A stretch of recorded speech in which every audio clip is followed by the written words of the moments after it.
Hey guys, welcome back. Tisha here for another Sister Wives rewatch, season 3, episode 3. So, we start this episode seeing some of the same footage we saw before from the last episode and the way it ended, with Robin laying on the couch and TLC playing the dramatic music because they cannot locate the heartbeat of this 10-week-old fetus. What we find out is that despite all of the ominous music that is being played, that everything is all right and that the baby is okay. They do end up finding the baby's heartbeat through the ultrasound. And what bothered me about this scene is there are women who actually experience this on a larger scale. And I feel like TLC kind of played this up a little bit.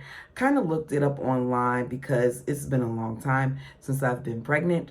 But what I saw online was that you can detect the heart rate as early as 6 weeks, but this isn't something that is common, that sometimes at 10 weeks that you cannot find the heartbeat depending on, location and things of that nature.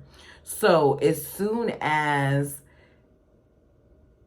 you checked to see how the fetus was doing, if I have someone come in and tell me that there's been bleeding and things of that nature, I'm no midwife, I'm no nurse, I'm no doula, I'm not an ultrasound tech. But I would have rather looked at the uterus before I did anything else, because that would give you the most accurate assessment as far as being able to view the baby. So they look at the baby, they see the heart flicker, and everything is okay.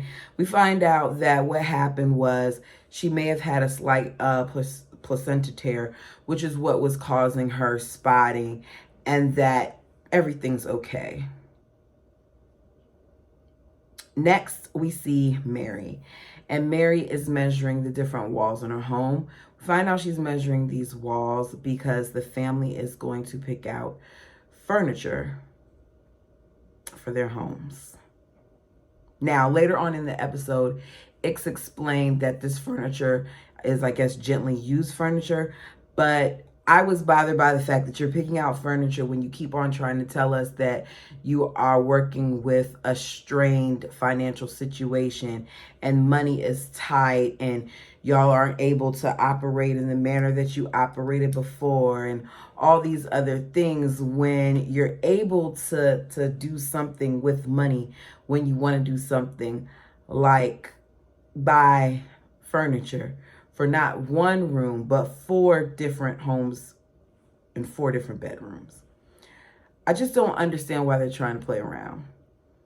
Did TLC give you guys a check or something? Like, what happened that you were able to go from being in a financial crisis to let's go ahead and get this furniture?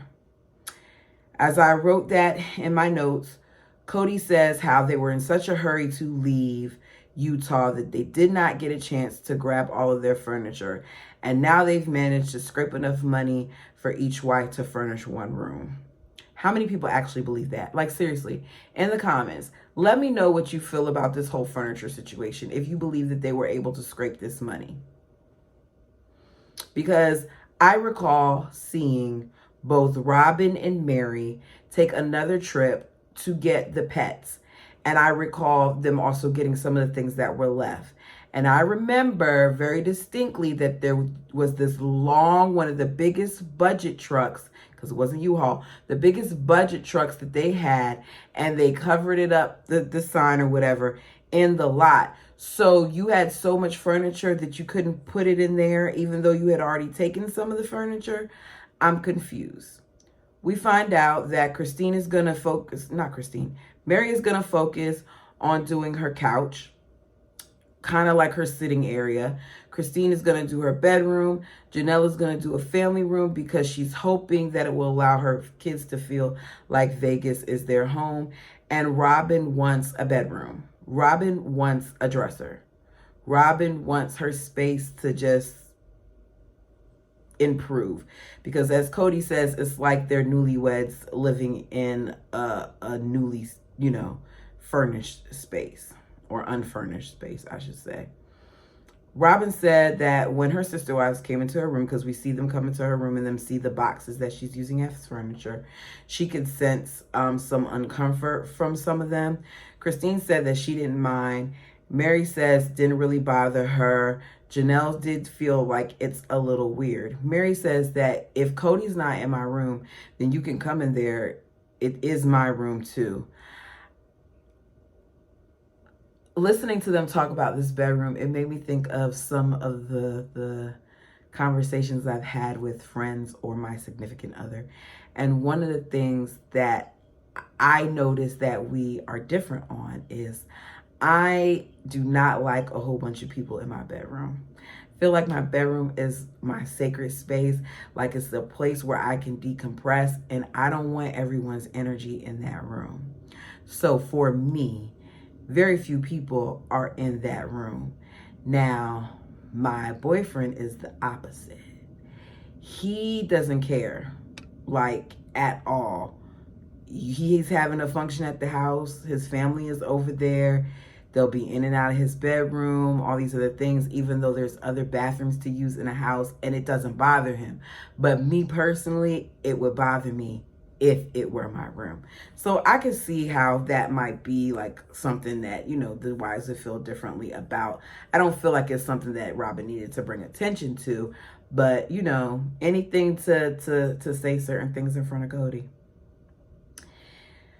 They found a used furniture place, and that's when I was like, oh, okay, because at first I thought they were getting brand new furniture, but even if it's used, they didn't go to Goodwill or one of those chain thrift stores.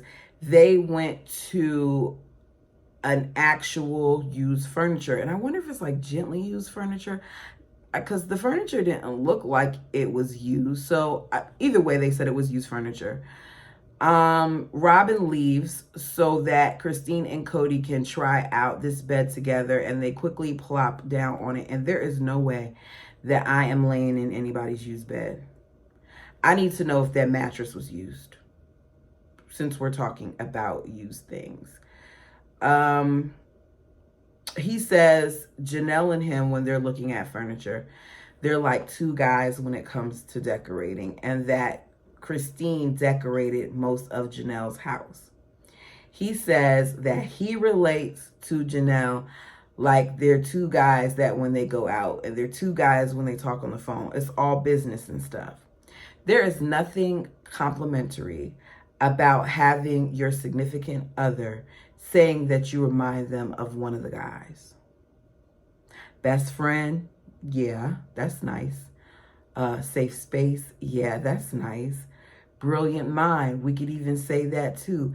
Financial friend, advisor, we could say that too. But one of the guys, don't tell me that I'm one of the guys. I just feel like it makes it seem, because a lot of times when he talks about Janelle, he likes to say they're not romantic and they're not this and they're not that. And it just seems like he kind of friend zoned her in some instances without straight coming out and saying that he friend zoned her. I don't know, just something that I've been noticing over the years. Cody says that normally with Janelle, they get on the phone and they talk about their careers. And now he's seeing that they're having a shift, because now they're getting on the phone and they're talking about their relationship. He says this in front of the other ladies, and he talks about how this is a new relationship where we're trying to discover things, and it's actually been very romantic. As he's saying this, Janelle is kind of cringing and their wives are laughing. Cute little moment or whatever. They're finally getting some romance. We then see Mary, who finds this couch, this traditional looking couch that I would never, ever want. She sits on it, she lays in it, she likes it to the point where she kind of wanted to pick it. But Cody wasn't feeling it, and she picked up that he wasn't feeling it. And Cody said, it's grandma looking. Salesman comes, sees her sitting on that couch, and urges her to, look at this other piece that he has. He recommends that she uses the other couch because the first couch that she sat on is something that's like safety for her, and he feels like she might want to step out of the box a little bit. Mary sits down and sits beside Kody on the couch, and he's like, what do you look like when you're cuddled up? So she leans on him and lays on him, and in that moment the camera shoots over to Christine, and Christine looks very uncomfortable seeing Mary just lay her head on his arm. It wasn't anything that to me seemed very romantic or intimate or any of that. It's something that I've seen myself do to female friends before, and I'm definitely not interested in that way, and I don't feel like it's that big of a deal. But I guess in their culture, maybe it's a big deal to them, I don't know. But it just made me feel like that at some point, all of the wives, whether they want to admit it or not, they experience more jealousy than they would ever tell us, because Christine legitimately looked uncomfortable in that moment. The salesman says that, he's dealt with a lot of different families, and the Brown family is a unique family, but they're not what you would consider like the typical polygamous family, which is one of the reasons why you can't, judge a book by its color. And then he brings up the fact that he's a black man and how, people have judged him. So he makes it a point not to judge people by their appearance. And I can respect that. As they're talking about the pieces, Robyn explains that Mary is very traditional and that in a lot of ways she's kept up those traditions. She keeps all of her grandmother and her great-grandmother's pieces, like she has older furniture and things of that nature. And she also has another side to her that's more modern. Mary shows us her little toes and how they're painted, and long story short, she ends up getting the other couch, and it wasn't something that she initially picked out. She kind of just let everybody else decide for her because Kody's the one who wanted it. So we see the furniture company arriving at all the different homes with the furniture pieces. Kody said it's absolutely absurd that we're moving furniture into 4 different houses. As they're putting Mary's couches down and Mary's telling them how to move things, I am reminded that Mary is very particular, and some parts of that kind of remind me of me, which you kind of have to check yourself on it sometimes because everybody doesn't operate from the same space that you do. But she wasn't rude when she asked them to scoop the couch over a little bit more. She just was trying to figure out what exactly she wanted. We then find out from the ladies that they want to buy Kody a ring like theirs that represents love and loyalty and friendship. I want to know, did Kody throw out that ring? Because that ring, they put 4 diamonds in it. So did he throw it out? Or maybe he got some of the diamonds removed. I don't know. The wives show Kody the finished products of their houses. Janelle says that she's realizing that when she first saw how Kody and Robyn interacted, that something about her damsel in distress made her want to gag. Like she always acted like she was so in need of Kody's help with this and so in need with Kody's help with that. But she's realized over time that if you treat Kody like that, he responds differently and it creates a tenderness in him.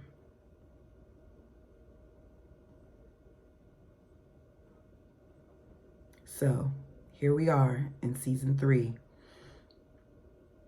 understanding that Kody responds to his wives being needy. This may be another reason why he loves Robyn and why he favors her children so much. Because in a lot of ways, they still cater to Kody and they still act like they need him. They don't do a lot of things independent of thought. They include him on a lot of their decisions. So it makes Kody feel like he's special. Robin then adds that she used to be like Janelle. That she was like Janelle in her previous relationship. She was very independent. But it's not like that with this one. Why is that? Why is it that Robin is no longer independent? Is it because her financial situation has changed? Because now she's not working anymore? Is it because she feels like she needs Cody because she's not working anymore? Or is it because she realized that, like she told her sister wife, that Cody responds to that and Cody likes that? I feel like Robin was very calculating even in that moment. And I didn't realize how calculating it was because I don't know if I missed a lot of episodes or if I was just skipping through things, but I'm seeing a lot of things, and we're only in season 3, that I didn't notice before with the way that Robin did things. Robin was very tactical from the very beginning. He goes to Robin's room and he says that Robin's room is just like her. It represents a calm. That she's very sweet, and sometimes she doesn't get full acceptance for her sweetness. Well, Cody, one of the reasons why she may not get full acceptance for her sweetness is because, unlike Cody, the rest of us see past the fluff. We see past the chameleon-like behavior. That woman just sat there and said that she used to be one way with her husband, and now she is another way with you. Not saying that you can't evolve and you can't change and certain things can't be done differently with different people, because different people bring out different parts of you. I just find it to be ironic that instead of even being strengthened more because she's with Cody, that she becomes even more meek and more reliant on him. She's a chameleon. We then see the ladies go out with their husband Cody, and they present him with the ring. He said he's very impressed and he's stunned by the ring. It's so gorgeous. It's so cool. He felt himself being very emotional. And that's the end of that. We're trucking along little by little. I'm going to continue to try and drop at least one Sister Wives related rewatch for this week. I'm trying to think of what I have to do this week. For this week. Hopefully I stick to it. Don't hold me to the fire because life happens. I'm definitely going to try to do I'm going to try to do at least one a day, and we're going to see how it goes. If you have not done so already, like the video. Make sure you subscribe if you haven't done that. I'm just saying, trying to get to 250. That's my first goal, and we're going to go from there. Let me know your thoughts down below. As I've already said, I'm rambling at this point. Okay, y'all. In my other video, I showed y'all this clicker and how it would not let me click it off. So I think I figured it out. You have to turn it off while you're recording, and then you flip it and you click it and it's going to turn off. So let's see how that works. Blinky, blinky. Until next time.